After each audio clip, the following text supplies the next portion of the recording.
Саламатсыздарбы, урматтуу кыргызстандыктар, урматтуу достор, жаштар.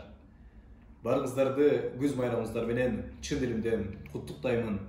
Ар бириңиздерге бекем ден соолук, үй бүлөңүздөргө бакубат жашоо тилеймин.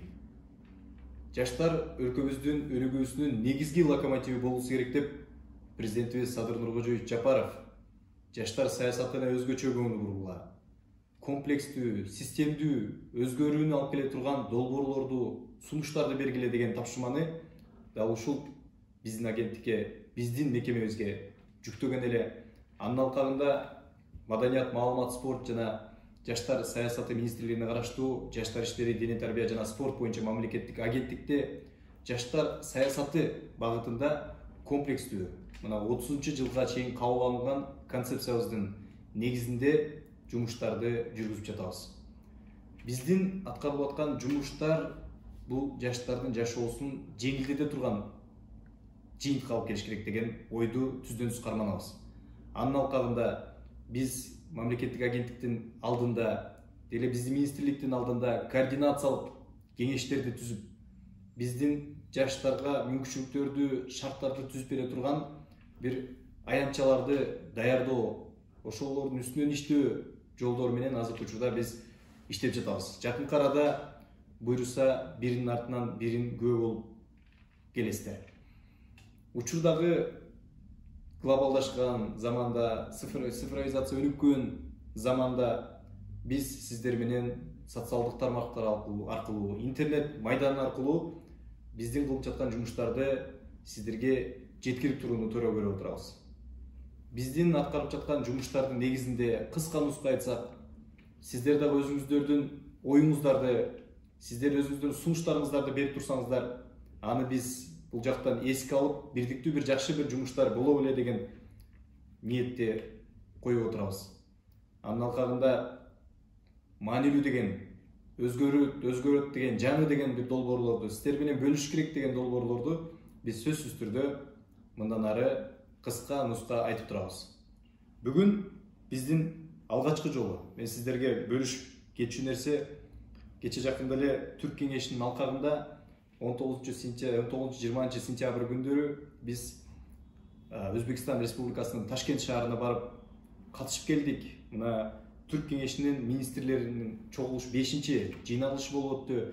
Мына дал ушул жыйналышка министрибиз Иманалиев Кайрат Олжобаевичтин тапшырмасы менен мен барып катышып келдим. Анын алкагында жаштар саясаты тармагында бир топ маселелер талкууланды, чечимдер кабыл алынды. Мына маалымат иретинде сиздерге бөлүшүп койсок, эң алгачкы жолу мына Түрк кеңешинин алкагына кирген бул Азербайжан өлкөсү спорт жаатында спорт ыктыярчыларын түзөлүү деген сунушун берди. Ага утурлай биз да мына көчмөндөр оюндарын өткөргөн өзүбүздүн тажрыйбабыз менен бөлүштүк. Ошонун негизинде комплекстүү, системдүү түрдө бир Түрк кеңешинин алкагында болсун, биз ыктыярчылар тобун түзөлүү, ыктыярчылар мына уюмун түзөлүү деген сунушту бердик. Албетте биздин сунушубуздун баары тең эске алынат деп чоң үмүт кылып отурабыз. Бул маселени кийинки жыйналышта аягына чыгара турган чечими кабыл алынды.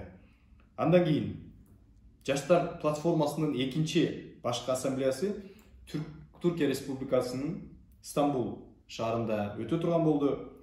4-чү эл аралык жаштар фестивали Казакстан Республикасында Түркистан шаарында өткөрүү чечими кабыл алынды. 5-чи эл аралык жаштар лагерин Азербайжан өлкөсү биз өзүбүз Азербайжандан өткөрөбүз деп өзүнүн позициясын билдирип, мына чечим кабыл алынды. Жаш лидерлеринин Түрк кеңешинин алкагында жаш лидерлердин 3-чү форумун мына биз жакында эле Ош шаарында өткөрдүк. Мына 4-чүсүн Өзбекстан Республикасында өткөрүү чечими кабыл алынды. Эң акыркысы мына Өзбекстанда жакында 1-чи жаш ишкерлер форуму болуп өттү. Бизден 16 жаш ишкерлерибиз барып бул форумга катышып келишти.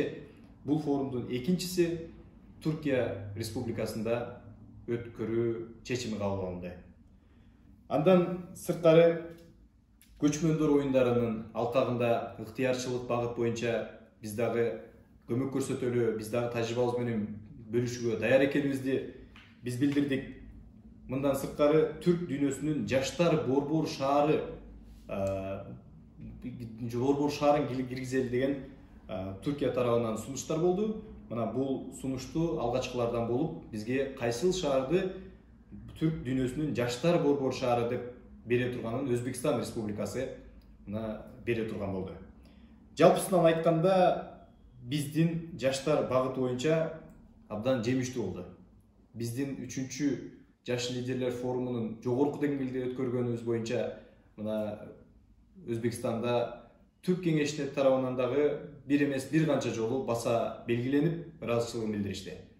Мындан ары дагы бизде Түрк кеңешинин алкагында кандай маанилүү кыймылдарыбыз болбосун, кандай форумдар болобу, кайсы бир учурда лагерлер болобу, же бир тажрыйба алмашуу программалар болобу, биз сөзсүз түрдө онлайн түрүндө ачык социалдык баракчаларыбыз аркылуу өзүбүз жеке ачык сиздерге кабар берип турабыз. Бизди дайыма социалдык тармактан көрүп туруңуздар.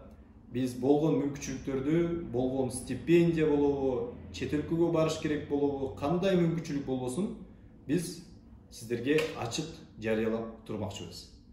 Көңүл бурганыңыздар үчүн чоң рахмат. Жогоруда айтып кеткендей, жаштар өлкөбүздүн өнүгүүсүнүн негизги локомотиви деп айткыбыз келет. Чоң рахмат.